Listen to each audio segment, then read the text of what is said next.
বললেন তাকেই বলা হলো মানবতা বিরোধী। আর আপনার ভাই যে কথা বললেন যে কোর্টে তাদের কথা চলতো না, আল্লামা সাঈদীর টোটাল মামলাটা আপনাদের সামনে আছে স্কাইপ কেলেঙ্কারির মাধ্যমে।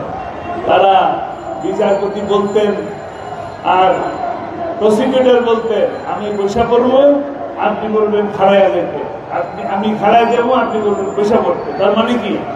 তার মানে হলো আপনার সাথে আমার কোনো সমঝোতা নাই, এটা বোঝানোর জন্য আপনি যেটা বলবেন তার উল্টা করব, কিন্তু রুমের মধ্যে আমরা সিদ্ধান্ত নেব কি করা লাগবে। আশ্চর্যের ব্যাপার হলো আল্লামা সাঈদী সাক্ষী দিতে আসছিল সুখরঞ্জন বাড়ি, সেই সুখরঞ্জন বাড়িকে কোর্ট প্রাঙ্গণ থেকে অপহরণ করা হলো, অথচ কোর্টের সেই নিজামুল হক নাসির তারা সেই জিনিসটা অস্বীকার করলেন। তিনি স্ক্যাম কেলেঙ্কারির দায় স্বীকার করে নিয়ে বিনা কথায় বিনা বাক্য ব্যয়ে পদত্যাগ করে চলে গেলেন। অথচ বিচারের দিন শেষ দিনে কিন্তু ফাঁসির রায় দেওয়া হলো 28শে ফেব্রুয়ারি রায়কে কেন্দ্র করে, রায়ের প্রতিবাদকে কেন্দ্র করে গোটা বাংলাদেশে 247 জন মানুষকে হত্যা করা হয়েছে। পৃথিবীর ইতিহাসে এরকম কলঙ্কজনক ঘৃণিত কোন ঘটনা নাই। রায়ের পরিবর্তে, রায়ের প্রতিবাদে রাস্তায় নেমেছিল সাধারণ মানুষ। ওখানে দল ছিল না, সাধারণ মানুষ ছিল। ক্লাস 8 এ 9 এ পড়ে সাধারণ ছোট বাচ্চা ছিল, তাদের সাথে তাদের মায়েরাও ছিল।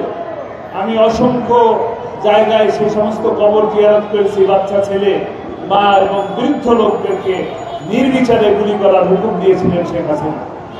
এই শেখ হাসিনার হাত রক্তে রঞ্জিত হাত। রাজপথে, শাপলা চত্বরে লাইট কারেন্ট অফ করে দিয়ে, মিডিয়ার ক্যামেরাগুলোকে বন্ধ করে দিয়ে, নিষিদ্ধ করে দিয়ে, দিগন্ত টেলিভিশন, ইসলামিক টেলিভিশনকে নিষিদ্ধ করে দিয়ে, তারপরে পাখির মতন গুলি করে আলেম ওলামাদেরকে হত্যা করা হয়েছে।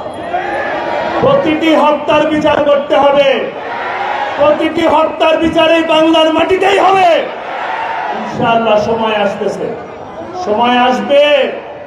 আল্লামা সাঈদী বলছিলেন সময় আসবে এমন ইন্দুরের গর্ত ভবনে পালাবার জন্য। আমরা দেখতে পাচ্ছি বাংলাদেশে তারা পালায় আছে, কিন্তু পালায় থেকে থেকে তারা ষড়যন্ত্র করছে।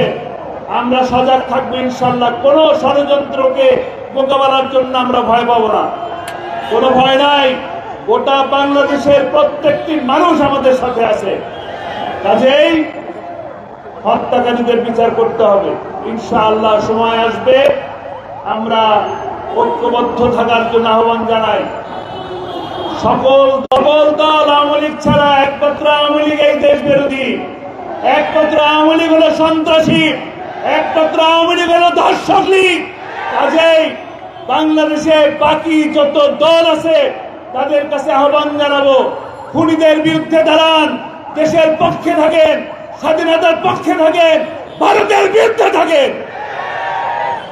আসুন, ভারতকে ভয় করার কিছু নেই। ভারত হয়তো বড় দেশ, ভারতের হয়তো অনেক গোলা বড় অনেক কিছু থাকতে পারে, কিন্তু আমাদের কিছু না আছে, আমাদের ঈমান আছে। কাজে এই ঈমানের বলে আমরা বলিয়ান হয়ে আগামীতে ইনশাআল্লাহ ঐক্যবদ্ধ হয়ে কাজ করব। সকল হত্যার বিচার বর্তমান সরকারের কাছে, সকল হত্যার বিচার চেয়ে আমার কথা শেষ করছি।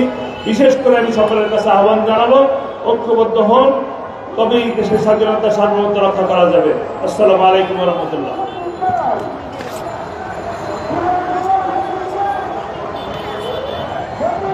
এখন আপনাদের সামনে কথা বলবেন লেফটেন্যান্ট কর্নেল ফেরদৌস।